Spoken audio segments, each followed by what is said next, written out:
Hello. So I've been crocheting for several years now.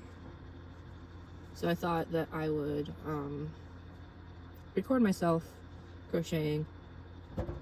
I'm working on a sweater. I've got to fix a little bit of this, but Catprint Sweater. I opted to have this connected, and I'll be going pattern, solid pattern. This one's not very patterned, but it's got some speckle in it, so I was considering it a pattern. And by that I mean like variegated versus solid color yarn. This middle part I'm gonna fix to be more thick, but I do have several different yarns that are different thicknesses. This one is this thin, so I tripled it, but I needed to use a smaller hook, so I used a size 4 for this to make it a little bit more compact, and then I used a size 5 for this and this, because they're supposed to be the same thickness. I'm going to be recording myself doing the steps for the other panel, because this is one side, and I didn't do that on purpose with the tape with the width, but that could work out in my favor actually. I haven't finished a sweater. I feel like this is gonna go fast enough to where I'll finish it without getting too distracted, and also I'm excited about the pattern of it, and I'm curious about how it's gonna turn out. And I have some very special yarn I want to use for it, so I believe I'll follow through on this one, but my yarn's in the way. But you can see that I moved my tape so that way it's the length of it, so I can keep track of that. I won't show every single step, but I'll show the steps, but I won't show me do the entire thing most likely, because it takes a while. Just of the yarns I'm using. So these are yarns that I got at a thrift store, and it was like bags and bags of yarn. Like, it was $8 a bag of wool yarn. And these were big bags, so I bought all the bags and I spent like $80. This was like last year when I had a good paying job. I just spent $80 on yarn. Well, this yarn here is very like itchy and coarse and thin, and it took a long time. You know how the yarns are like, I've got some more here. Now these don't have a label, but it's all like twisted, and this very like sticks together a lot. I think this particular ball might have been like put in the freezer to soften or something, because it feels a little more soft than this does. But pretty much you untwist it and then you gotta like unwind it, and that was a pain with this yarn, because it just, as you can see, it velcros, which is nice for storage because it doesn't come off. See, that's the tail end there, and you can just push it and it like velcros.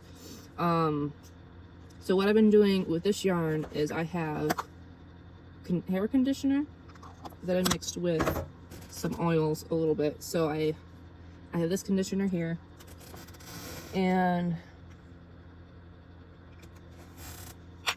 it's kind of like some oils. This is beard oil.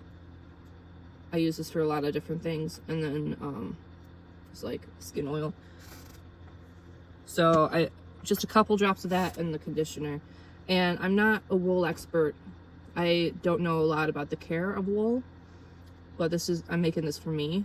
So my thought process is it's hair, so this is made for hair. So when this is blocked, I'll rinse out all the conditioner, and so far it is a lot softer.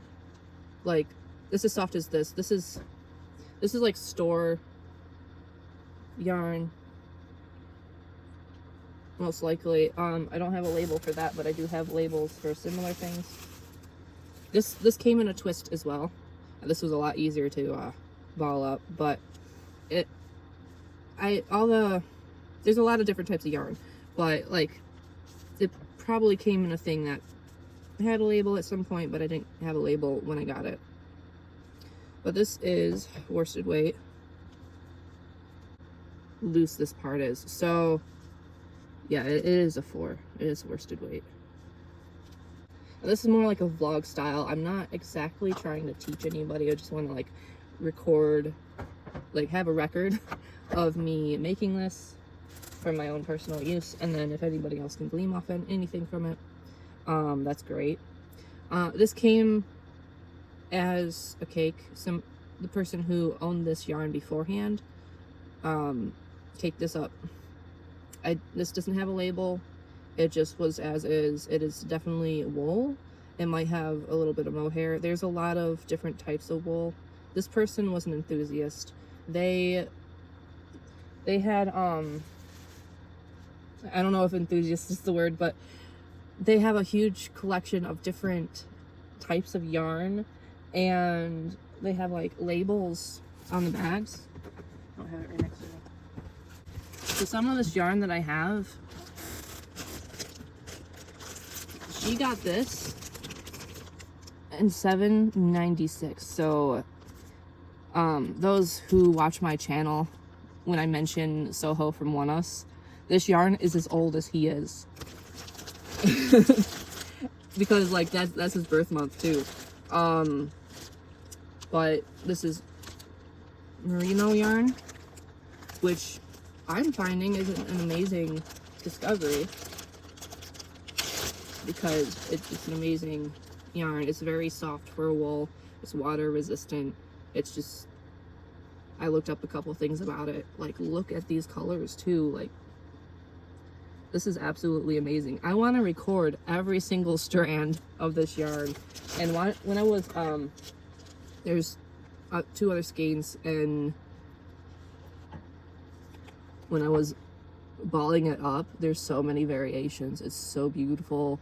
It's so amazing. And there's like a difference between this two. This is a little softer because this is hand spun, and I've never had hand spun yarn before, so I'm so excited. So I'm going to be recording every part of me using this yarn because it's amazing. And that's kind of the point of making the sweater. But I did want to make like a little bit of a base of other colors, because as you see, like, this is all I have. And when I'm out of this, I'm just out of it. So I can't make the whole sweater out of this. And I need to make a front and a back. I'm so tempted on not putting this on the back at all. We'll see what happens when I get there. But I wanted it higher up on the sweater, so that way it's more visible. Because if it's on the bottom, not a lot of people are going to look at it. So I'm building up the bottom right now. So yeah, so I'm going to show you pretty much the foundation of doing this. I am still recovering from a cold, so heads up, I will be blowing my nose. And if you see this, I was eating something with ketchup. No, not ketchup, sauce. I was eating spaghetti, and some spaghetti sauce got in my pants, and I'm sorry. These pants are comfortable though, so I want to continue to wear them. I just wanted to let you know it's just sauce. My tea's too hot to drink right now. I could really use some tea. I'm gonna drink some water though. I do have a limited amount of space on my iPad, which I'm using to record, so I'm a little concerned about that. I just noticed that these are brown and not black. They're Susan Bates. I like them because the tips are a lot easier to use. So I have a 4 and a 5 so far. I'm using the 4 on the thicker yarn and the 5 on the worsted weight. So once again, so this is thicker because it's 3-ply. I don't know the weight of this.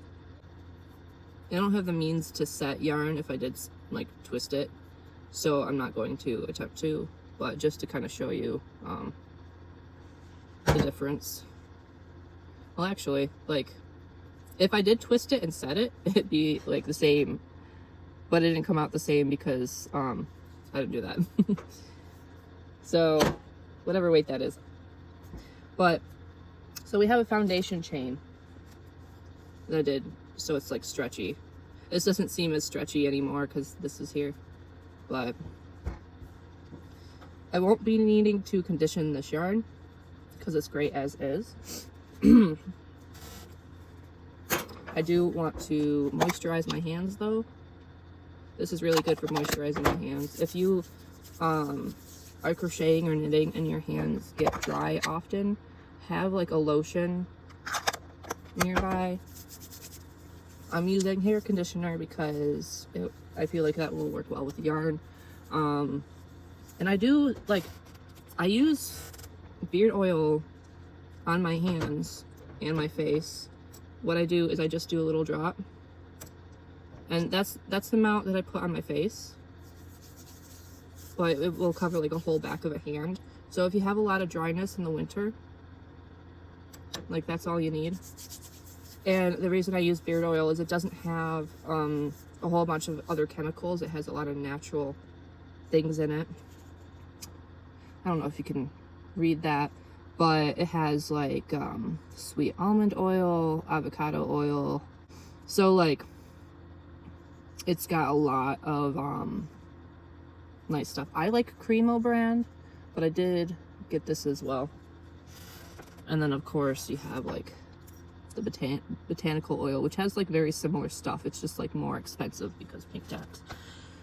Where like beard oil is $10, and that other one, I got it from TJ Maxx, and I took off the peel of it, but is a lot more. Anyway, let's get started. I'm a chatty person. So what I did the technique where you weave the tail in with the foundation chain. So I personally am going to need 60 across. So to get the length that I need for the foundation chain, I'm going to make a chain of 60. And then I'm going to undo it. And then I'm going to know how much yarn I need to incorporate. So I just kind of start like that. I take both strands, make a loop, put it on, and then I have that right there. That's what I start my foundation chain off of. But since I'm doing a single chain for now, I'm just going to take the back, take the loop closest to me, flip it over. Never mind, that didn't do anything. Well, it did do something because now it's like that. I was more thinking of having like one loop. There we go. This is just to get the length, so it doesn't have to be perfect or anything. I'm going to count to 60. And for those just learning, just in case, pretty much crochet is taking a strand and putting it through a loop. And that's pretty much all it is. I like to hold this with the hook down, and then I could just put the yarn over and pull it through. And you're not like pulling it tight. You're holding it in place to where it's not like loose like that. You don't want it loose like that. You don't want it like tight like that. You just want to hold it straight and guide it. And I use my forefinger and thumb to pinch just enough to where I can just move it myself. It's not a hard pinch, it's just enough. And then I point the tip down towards the V, and then it doesn't catch on anything, and you can just put your finger over and pull.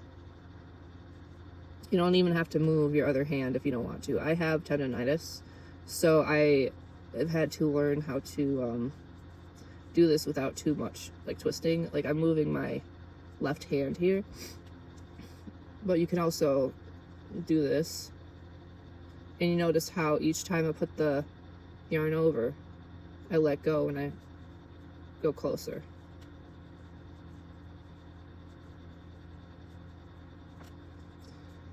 but you'll notice if there's a difference in tension with how loose you go, because you'll notice how, like, I don't know how noticeable that is. If you're aiming for something consistent, that's more of how it will look. And then, you know, as you're learning, you'll probably look a little bit more like this. You're not gonna notice it in the finished project for the most part, so don't worry about it. So I'm just going to crochet this length and then count it. If you're just learning how to crochet and you're having struggles with it, I recommend making a chain and then frogging it, then making a chain and frogging it until you have a feel for the tension you want to use. Everyone's tension's a little bit different. It's like handwriting. You can adjust it once you get more familiar with it. And different methods are going to have different results. So I went over the amount, so I'm going to count it. Now, when I count things, sometimes I'm like, do I count this or don't I? And you just want to make a note of, are you going to put your hook in this or are you not going to? Because if you don't put your hook in that one, it's not a big deal. Because when you work it, it's just going to be a little thing. So only count it if you are planning to put your hook through that loop. I personally am not, so I'm just going to count. So it turns out that I went way over. This is going to stretch a little bit more as it's worked. That's why we count and we don't eyeball it, because it's going to stretch out as we work it. I am going to, so to frog it, you just do this. So I'm going to add a little extra. As you see, like, there's a little bit of a tail and a little bit there. And I'm just going to keep that pinch there. I want a little bit extra to go around the corner, and then I'll weave it in. And you just put that there, pinch that, hold it, take the other one. Now what you're doing is you're just making a loop, crossing it, pulling it over.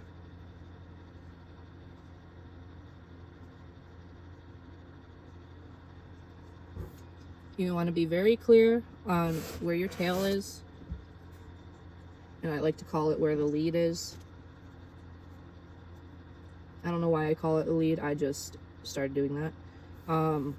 I personally want the tail to be on the top and the lead on the bottom. And I'm leaving this as 2 right there. Taking the tail, putting that in, then taking the lead and going through both. And then you go in the top loop, tail, in, lead, and both.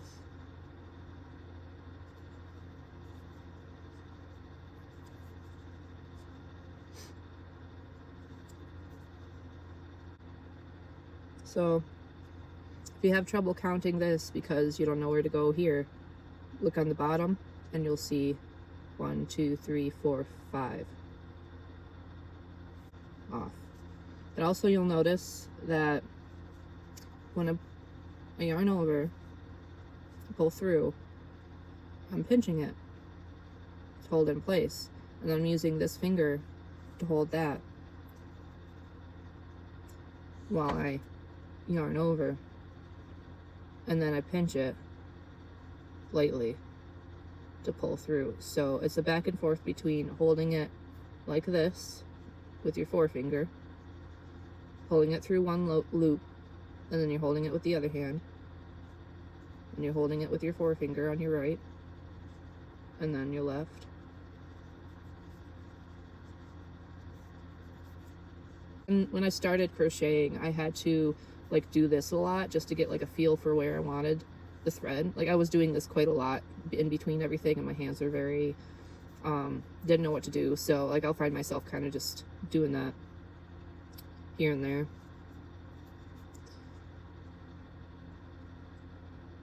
It's just the yarn will fall where it's comfortable. So now that we kind of established what I'm doing, I'm going to do this off screen, and then I will meet you when I have the whole foundation chain on.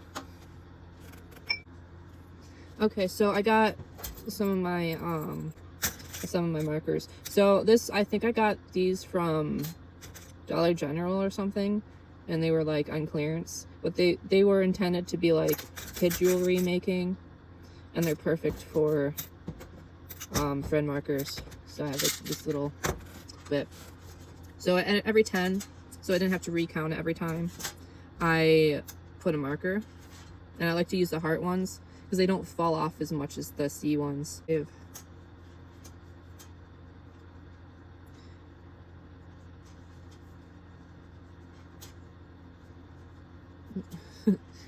I gotta pull this. So I just want to show you. I have this little hook thing. You don't need something like this. I was working in a factory where they had thread spools, so I was allowed to take some of them home because they just throw them out. And she was like, yeah, go ahead, take some. So that's what this is. And then this I got from Joann's on sale for like $11. It's a lot of money for what it does, but it's weighted at the base, and it's just like, it's for sewing, but it works very well for this just because it has this little hook. But it still helps me to pull a little bit. I don't usually pull that much, but I did, so that's what I'm working with. But yeah, 1 2 3 4 5, and I'm counting on this side just because it's easier, and you can see like when the V goes into something, I count kind of like where it goes in. 1 2 3 4 5. 1 2 3 4 5, and I'm on the 6th one. I probably don't have enough, but we'll see what happens. Then like naturally I just was able to hold both strands. It just happened. I didn't really think about it. I just got in the flow of everything. 1 2 3 4 5 6 7 8. So even giving myself a little extra, I don't have enough for the 10. So I'll show you what I'm gonna do. You don't want it too short like that. So I'm gonna go back twice. Make sure there's 1.5 inches to 2 inches. 2 inches is good. So 1 2 3 4 5 6. I'm on the 7th right now. So I'm counting this. So I go through, and I'm taking both strands and pulling them through. So now it looks like we have 3, and then I'm taking that 1 and going through. So I'm doubling up here.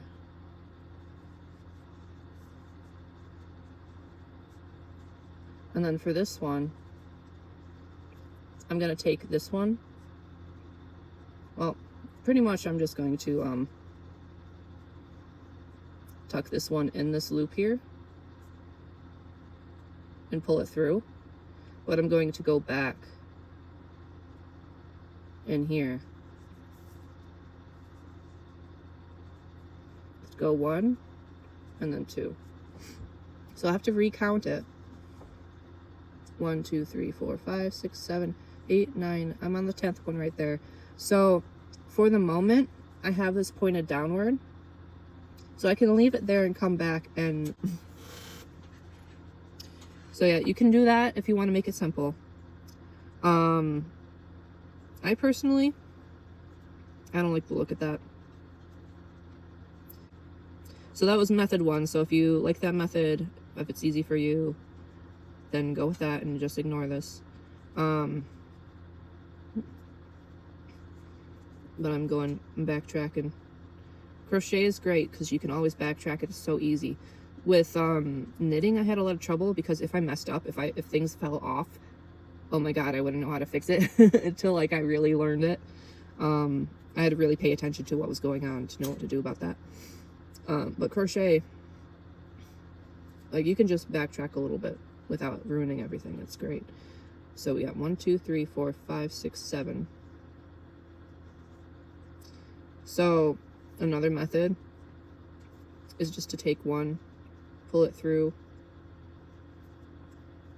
all the way, and go back. So that way it's a knot. And you go back in there. And you do that loosely so you can work with it. And then I take a smaller crochet hook. And you can go in. I'm going to show you. Sorry if it's a little difficult to see it. But thankfully I have a mirror behind the iPad so I can see what's going on. Wrong strand. Make sure you have the right one. Pull it through. And you want it to be smaller so that way you can work the yarn a little more. And you want to point the tip of it towards the crease there. Make a little knot. I'm actually going to size down even further of this cute little container I got from the Dollar Tree. So I'm going to go really small. This is size 3.1. There, you can see it. That should be good. So you can leave the bigger one there, or you can put a marker. Like I said, I like these a lot. I use the C ones if it's just like a temporary quick one. But you push that through the hole, and like, if you can find these are really great.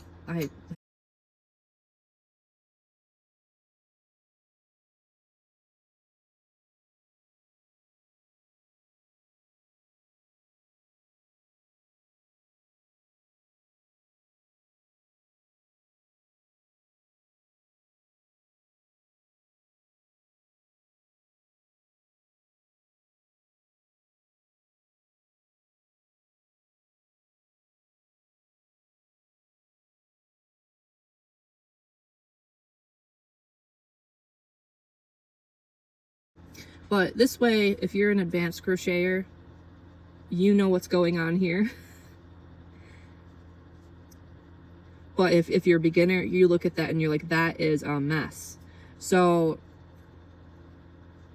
just so you can kind of see, I'm sorry if it's not completely focused, but you can put your crochet hook in here and see where you made those knots pretty easily. Don't get too caught up in the top here. Just look at like the bottom, and all you're doing is seeing where the holes are. And this way you don't have to weave it in later, and it's knotted in there. So even if it comes undone a little bit, it'll continue to be blocked by knots, so it won't just pull through. Like if somebody catches a little bit on there, see, it just tightens. And then the thing with wool yarn is that over time it will felt a little bit.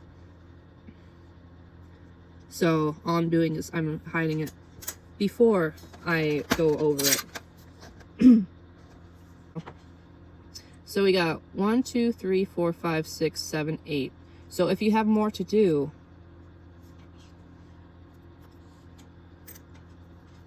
you just take this strand. I personally, with the other one, when I got to this point, I just undid it, added a little bit more, and then redid it. And then I had a lot extra. I had like a whole long line extra. So I want to try this so that way I could measure it, but you definitely want to add even more, because what happens is when you do the foundation chain, you're using more yarn, because this ends up being a little bit looser than if you did it just straight on. So I would say just add another extra 10 chains, and that should work. 1, 2, 3, 4, 5, 6, 7, 8. And then with one, you just go 1, 9. Sorry if it's confusing to see. 1 and then 10. And then after 10, I go in here and I get another one, and I hold it in such a way so I remember I'm going upwards. I'm gonna do 1, And I personally hold it there because my brain, two. So you just do an extra 2 foundation chains. But I hold it in such a way to where I don't forget what I'm doing, because sometimes my brain just stops. It's hard to see that, but you can kind of tell what I did. And then, so that's the first loop there. It's just another 2 foundation chains, but I'm pulling upwards to create like a little angle. And then after the 2 foundations, yarn over, go in the next loop, pull. Whoop, sorry, I was off screen. Let's try that again. So yarn over. It's because I'm trying to like turn it to you. So we're doing a double, an American double, and 2.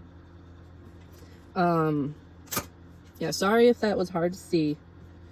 You can also just chain up one. But yeah, I'm just showing just in case somebody's a little newer and you could use some pointers. Don't worry about it if it's confusing. But yeah. So I did another double, and then I did an extra just for the edge. So what we're doing now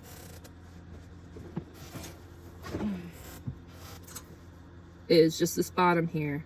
And the reason we're not doing the whole stack is because it wouldn't really turn out right. Doing the whole stack. You can double up on this if you want to, if you want more of the base color. I'd say go ahead and do that and that. But for the sake of this, I wanted this to be solid on the bottom. And as you see, it's not going to be solid all the way through. I just wanted the bottom like that. So if you want to just see how this is done, there should be a link in the description of how I did this if you want like a shorter version, now that you're like 20 minutes in, right? But yeah, I really wanted this to be solid on the bottom.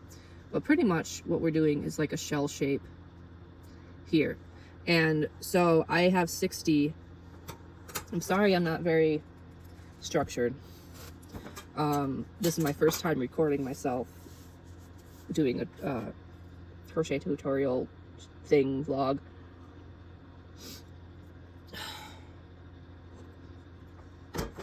I like to always have my first run through as a visual to see what I did, so that way it's consistent. So as you see, I have 2 here.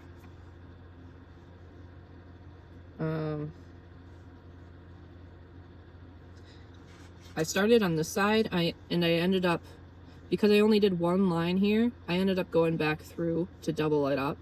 I have a little technique to do that. I don't know if I'll be showing it, because I don't know if I'm gonna do it, because this time I doubled up at the beginning, because I knew I was gonna do that. But the first one's gonna be 1, 2, 3, 4, 5. The first one's gonna be 5 from the corner. So you don't wanna go 5 from where you're at. You wanna go 5 from the corner to remain consistent. So 1, 2, 3, 4, 5. That's gonna be this spot here.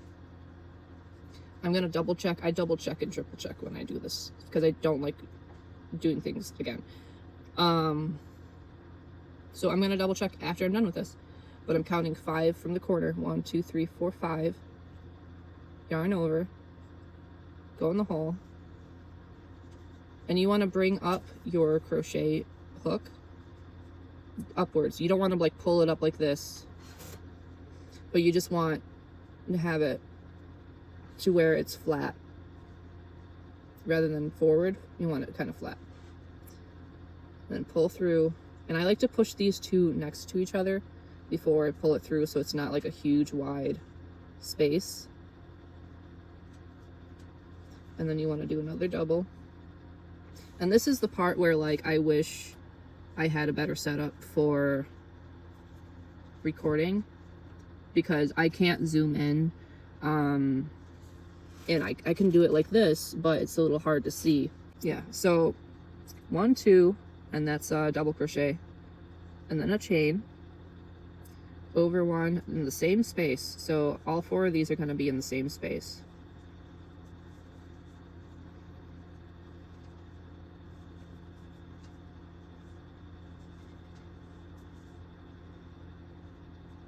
And then I put my finger in the hole just because it makes it easier.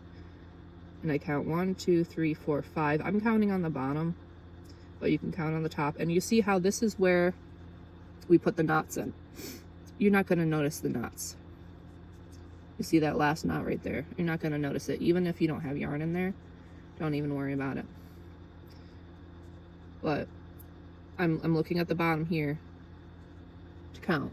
When I say bottom, I mean like here. Sorry, it's hard to see what I'm doing. Yeah, so the bottom where my thumbnail was going across. So you don't get confused with seeing this up here. It's down here. 1, 2, 3, 4, 5. And you see how it's like aligned with this? When I did this the first time, I was like 2 off. I don't know how. But I personally, when I'm crocheting, I like to go through, like a lot of people go through just the top there. I like to go through that one. And then, well, I turn it like that. And I go through both of them because I like to have that extra structure. I forgot to yarn over, so yarn over through one of them or both of them if you want. 2, and then I push the other 2 together, and I hold it with my thumb, and I pull through. And you only got to do that in the space because, like, you see how wide that's going to be? It's just going to be wide. And you don't need to have the counters there. I just like to have them there for reference. I move my finger. I had them every 5 when I did this before. I think I might have been counting like one, like this is 1 here. 1, 2, 3, 4, 5. So I'm gonna do those shells every 5, starting from the corner. This right here, you can see a little bit of the tail. If that bothers you, you can cut it off, or you can weave it through. Me, I like to weave in everything as I go because I want to see how it is going to look in the final product. If you're working with acrylic, this won't work, but with wool, I'm just rubbing it in, and it's going to felt a little bit, so it's going to stick to itself, and over time it will felt more, and then you won't even notice it. And then we're going to come down and cover this stuff up, so you don't have to worry too much about anything. But yeah, I like to see things and have them look good as I go. So you know, there's a bit to trust the process. I got a little water on there. Condensation. There's a bit of trusting the process. But I totally understand if you want it to look good as you go. And then if you have like things sticking up from the yarn, it'll felt in 1, 2, 3, 4, 5. So I'm going to do this more relaxed that I showed you up front, and maybe the different perspective will help.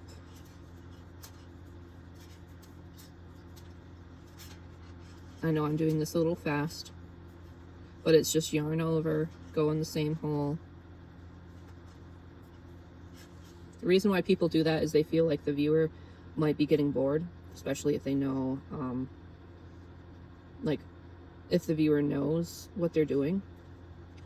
That's why you might see a lot of people going fast, but I like to make it kind of variable. So 1, 2, 3, 4, 5. So pretty much anyone watching, depending on their skill level, will understand. No, this is just water. Don't be grossed out. And I'm putting that over there.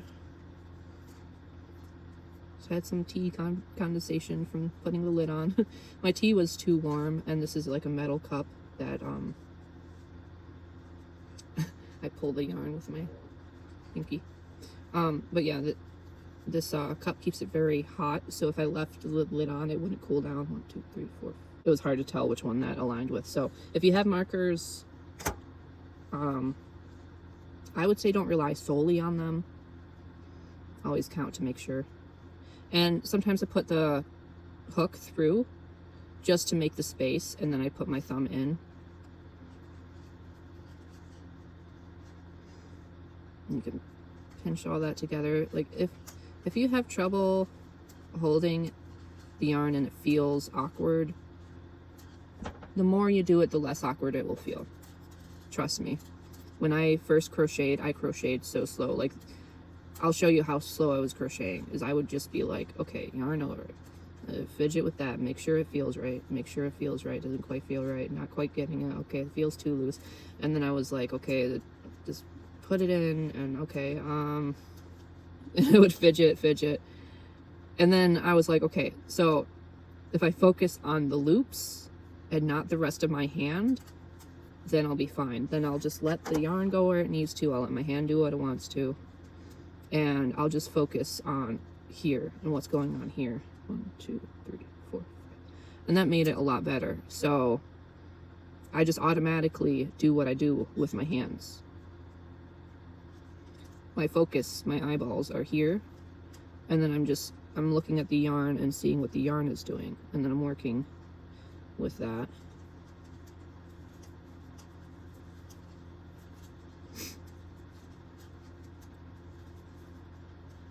And then that's how you get faster, is you just get more relaxed as you're moving. And you don't worry too much about what your hands are doing and stuff. That just becomes background noise. It takes a little bit to get there, but it doesn't take too long. 1, 2, 3, 4, 5. I think within a week, I went from feeling very awkward to being comfortable with it. And that's because I was crocheting every day. Started 2 winters ago. Well, I started in 22, mostly. I really focused a lot.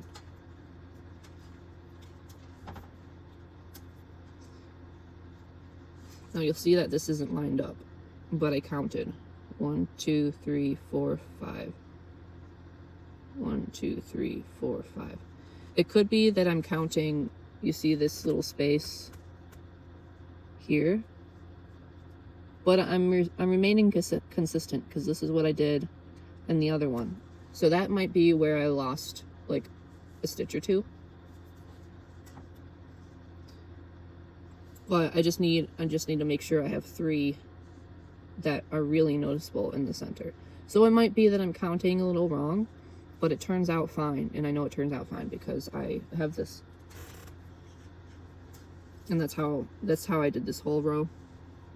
So I'm just going to remain consistent. You can always adjust as you go. If you think you're making a mistake, follow through until you can see the result, and just undo it if you can't do the result, or you can't see the result that you want. Crocheting is a lot of undoing and redoing it, and getting comfortable in undoing and redoing is how you get better. Because if I pull this back off of this is a loop that I haven't gone into, so I count that one, even though it's obscured. So keep an eye out for that. 1, 2, 3, 4, 5.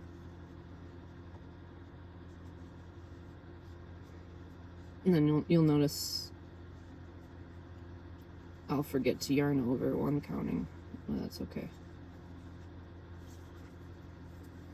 Sometimes people who are perfectionists like I am, I forgot what I was saying. But sometimes a little thing that seems like it's wrong feels like you're doing everything wrong, and it gets really frustrating, and it just kind of like gets amplified in your mind. Like when I was a kid, 3, 4, 5, we all chose an instrument for school, and I chose a saxophone, and my mom went out of her way to get me a saxophone. And my grandma would complain about me practicing when my mom was on the phone with her, but it was like I didn't have any other time to practice, and she was like, no, just go ahead, don't worry about what your grandma's saying.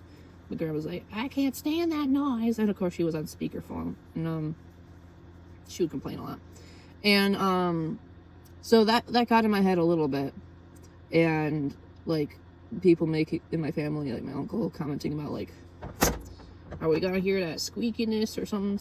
And I wasn't even playing bad. They were just saying things just because they're grumpy, and that's, I guess, their humor style.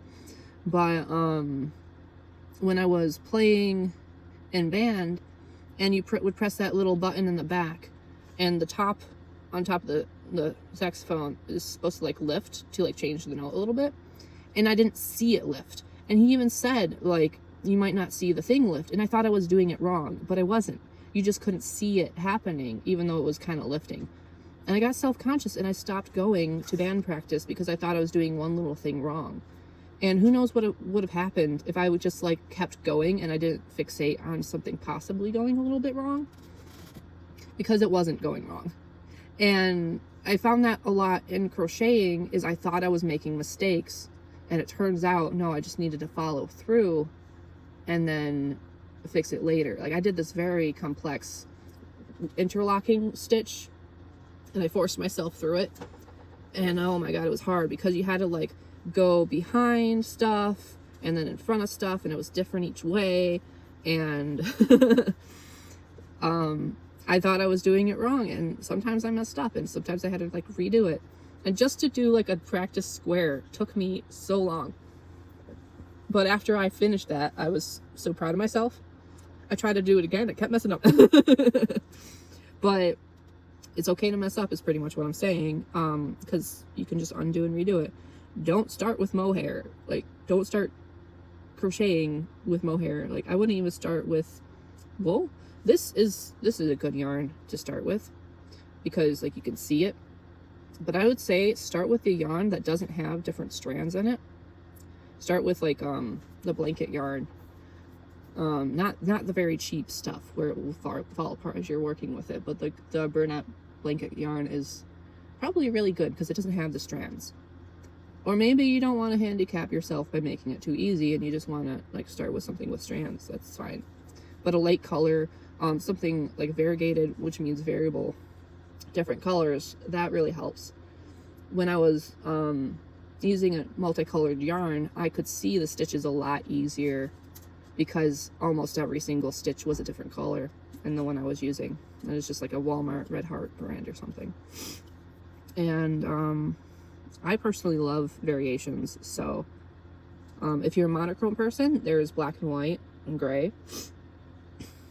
or there's neutrals, and I would start with something like that to where you could see the stitches easier. 2, 3, 4, 5. 2, 3, 4, 5. So like I said, this is more of a vlog type thing. It is long. I noticed that I'm at 40 minutes just for this row. All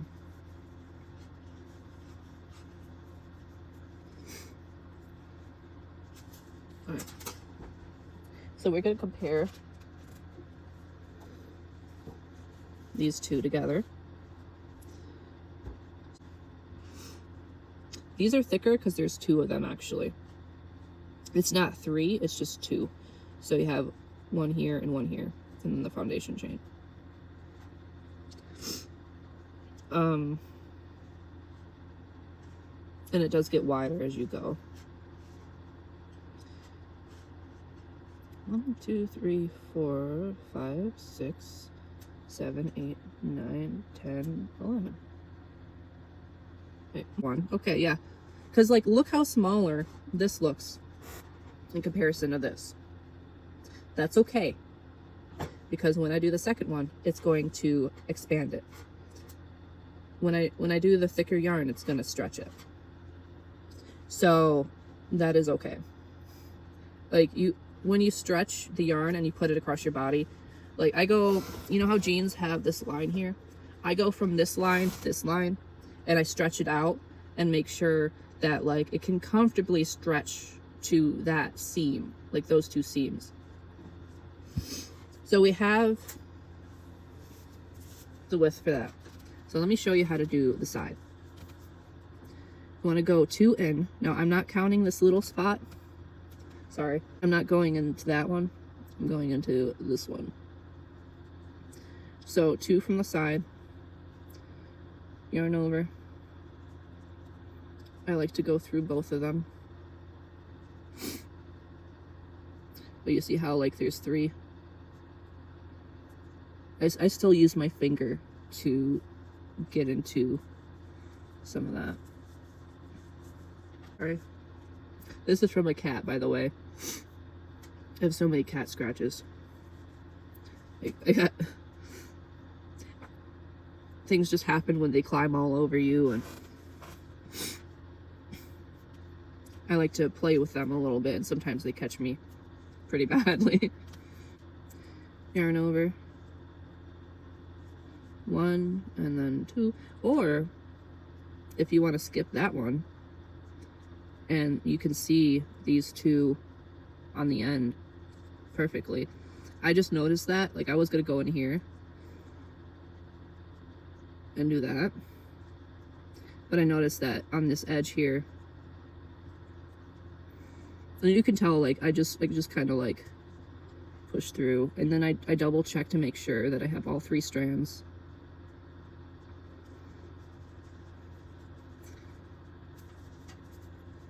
So you can do that.